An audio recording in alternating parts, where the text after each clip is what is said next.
I don't think that Manjaro should exist. The last time I made this video, you guys lost your So a lot of you thought I had this animus towards Manjaro, right? And I get it. You guys saw what I said about Christian Persh. You guys saw what I said about, other developers. And so you were probably assuming I had some animus when, in fact, the only thing that I was trying to do is come at it from a software engineer's perspective. Hi, I'm Shaston. I'm a software engineer, and I've been using Linux for about 17 years now. And about 30 years ago, I used BSD for a couple of years. So I've been using open source software for a long time. That kind of makes me an expert, I think. So my first reason that I don't think that it should exist is a simple fact that you have to update package builds twice as often as you do for Arch Linux. At least that's what I had to do before I learned how to automate that process, right?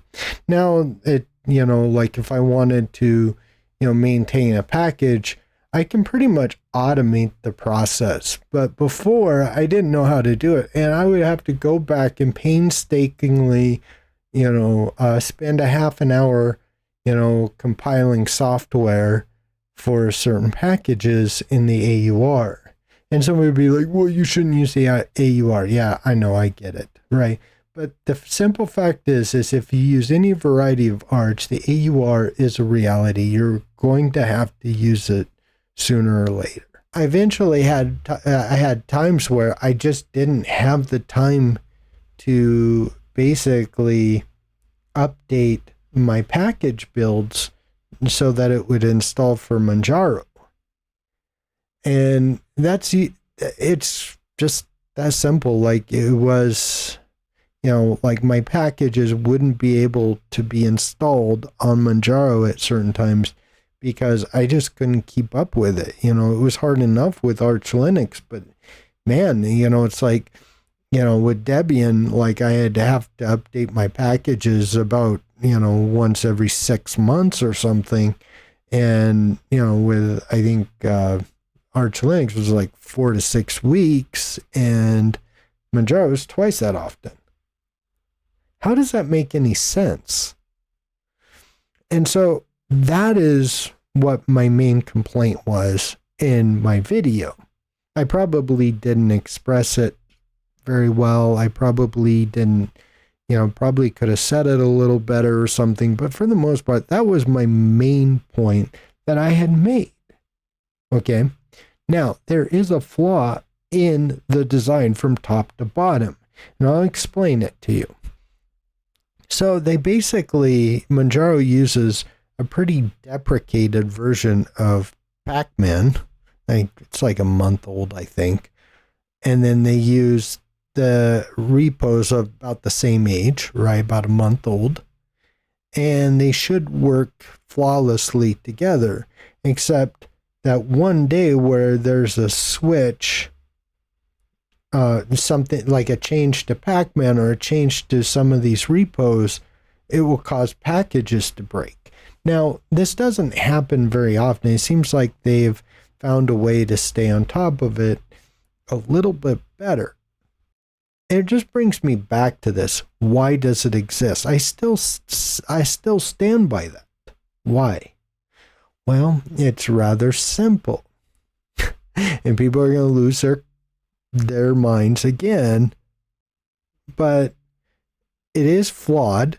Okay. Now they've since made some mechanisms to where it's more stable and the packages don't break as often. But any power user will tell you there's a lot of us who have some experience who use Arch Linux, have zero problems with Arch Linux. We come over to Manjaro and we use it for 3 or 4 days or 3 or 4 weeks, and then packages start breaking.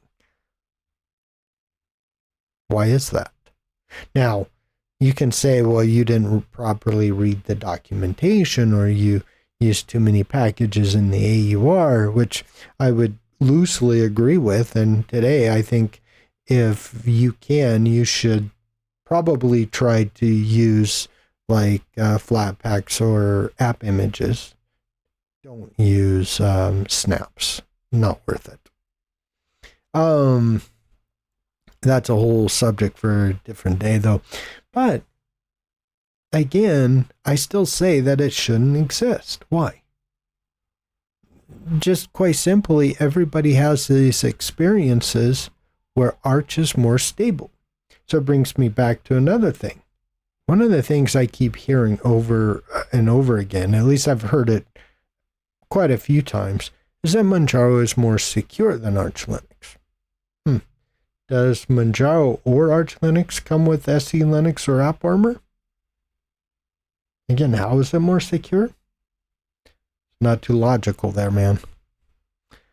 If you were looking for secure, I'd be looking at Fedora, right? But I'm going to address the other elephant.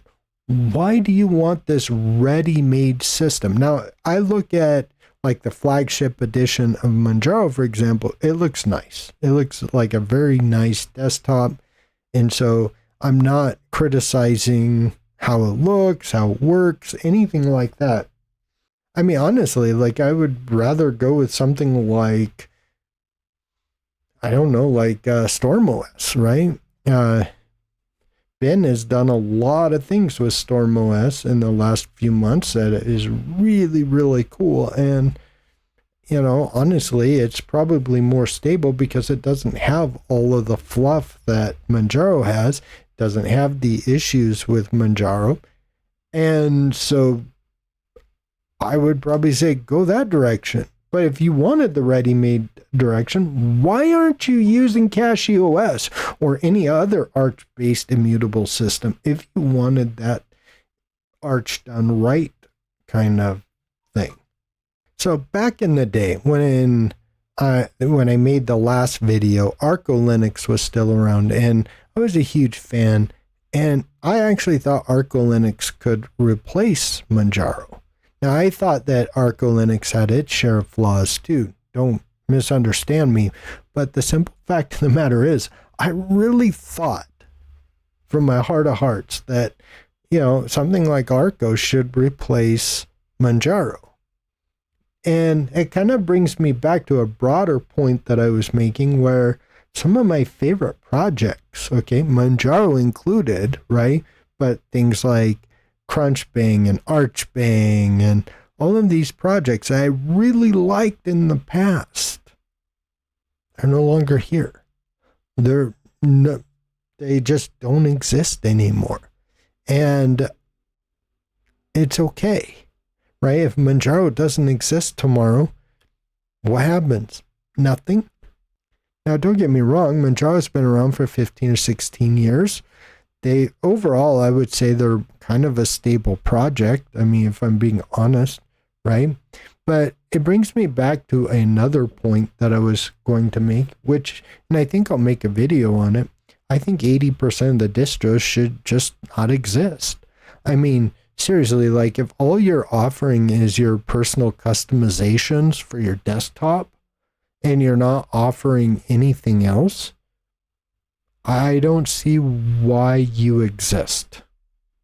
Like, you know, a lot of people will offer that, and they'll offer like, you know, like a package updater and a couple other things. Dude, right now with ChatGPT, like any Tom, Dick, and Harry can do that. I don't see a reason for a lot of these distros to exist. That's why on my channel, one of the things that I clearly try to do is to filter out the fluff, right? Filter out between the projects that should exist, between the ones that shouldn't. And I think Manjaro is still on my list of something that just shouldn't exist. Now, again, there's no animus towards anybody. I'm not putting down any developer.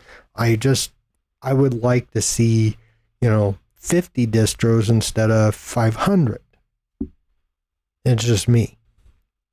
Anyway, those are my thoughts. Did I miss anything? Did I misspeak? Did I say something you disagree with? Leave me a comment in the section below. And go ahead and click here if you'd like to see my Plasma 6 mouse free setup. And right now, I just want to thank my sponsors, Isak, Scrub Ghost, Russell, and of course, Ethan. Anyway, those are my highest tier patrons. And if you would like to support the channel, you could either become a member or buy me a cup of coffee or send me some PayPal money or something. Anyway, that's pretty much it for today. Peace, guys.